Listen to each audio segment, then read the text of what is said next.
Muito bem, falamos sobre a lição número 3, a parte do domingo, é o engano sutil de Satanás de fazer concessões. Na luta entre o bem e o mal, o diabo tem um plano. Primeiro, ele ataca pela perseguição. E se a pessoa não desiste pela perseguição, aí o diabo começa a atacar através de concessões. Ou seja, são sugestões assim sutis que levam as pessoas a deixar de lado algumas prerrogativas da vida cristã. E esse deixar de fazer as coisas pode se tornar um hábito. Martinho Lutero contou uma história a respeito de uma reunião que o diabo fez no inferno. Ele diz que todos os demônios estavam presentes. E o diabo pediu relatórios a respeito de fazer os cristãos desistirem da fé em Jesus. Um demônio disse, eu vi uma igreja cheia de cristãos. Eu fiz o teto desabar e matei todos eles. O diabo disse, tolo, estavam todos preparados. Tem a garantia da vida eterna. Outro disse, eu levei um furacão contra uma caravana de cristãos e matei todos. O diabo diz, você também é um inútil. A maioria estava preparada. Tem a vida eterna garantida. Um terceiro diabo, com o brilho do olhar da serpente do Éden, disse para o diabo e seus demônios, eu durante 20 anos, eu sussurrei no ouvido de um crente fervoroso algumas concessões. E fui dizendo para ele, não é preciso você se preocupar tanto em ler a Bíblia. Uma noite que você não lê a Bíblia não vai te deixar mais pecador. Você pode ir numa balada, afinal de contas você precisa de um lazer. E Deus não vai te matar por isso. Peça perdão depois, Deus é tão bondoso. Se você ficar em casa dormindo um sábado, isso não vai acabar com sua salvação. Dê um pouco de tempo para você. E durante 20 anos eu sussurrei concessões no ouvido desse crente fervoroso.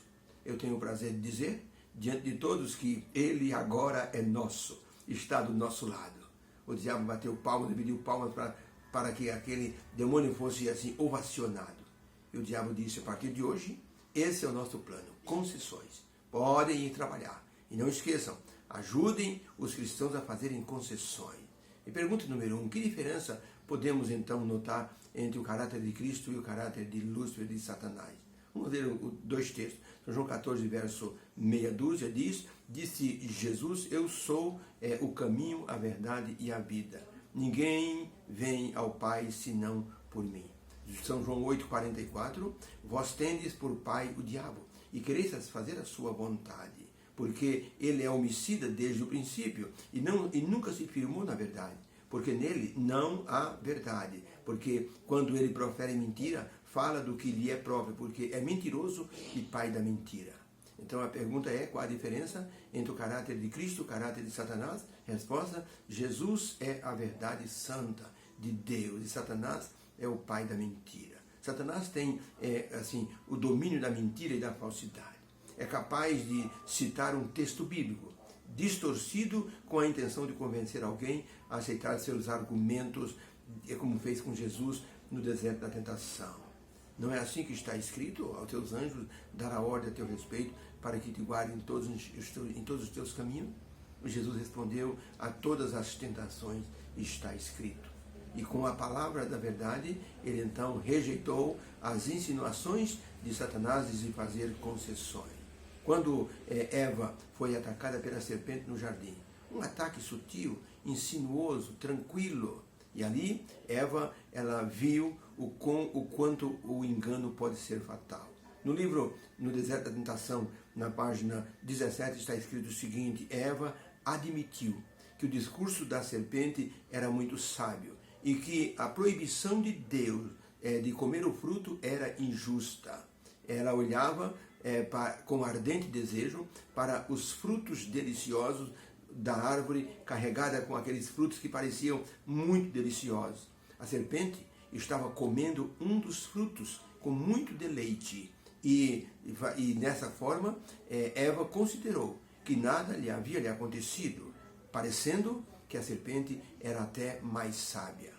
E Eva então se convenceu que as palavras da serpente eram verdadeiras.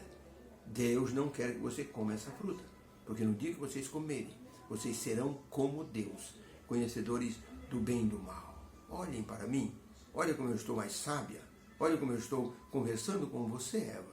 Essas insinuações fez Eva duvidar da proibição divina. Pergunta de número 2. Qual é a mensagem central entre Provérbios 23, 23, João 17, 17 e João 8, 32? Provérbios 23, 23. Compra a verdade e não a venda, e também a sabedoria, a instrução e o entendimento. Adquire a verdade. João 17, 17. Santifica-os na verdade. A tua palavra é a verdade. São João 8, verso 32. E conhecereis a verdade, e a verdade vos libertará. A pergunta é, qual é a mensagem central desses 3 versículos? Resposta, a mensagem central desses versos é que eles destacam a verdade como graça, como preciosa, e que Deus nos assim orienta a sempre usarmos a verdade em nossa vida cristã. A palavra de Deus é a verdade. Jesus também é a grande verdade de salvação para todos nós. Só há uma forma de resistirmos aos ataques do diabo. É usarmos a palavra de Deus como o nosso escudo, porque a palavra ilumina o nosso caminho, nos concede conhecimento e entendimento da vontade divina. E dessa forma, nós conseguimos resistir aos ataques do mal. A palavra nos leva para Jesus. A palavra nos mostra Jesus como Salvador.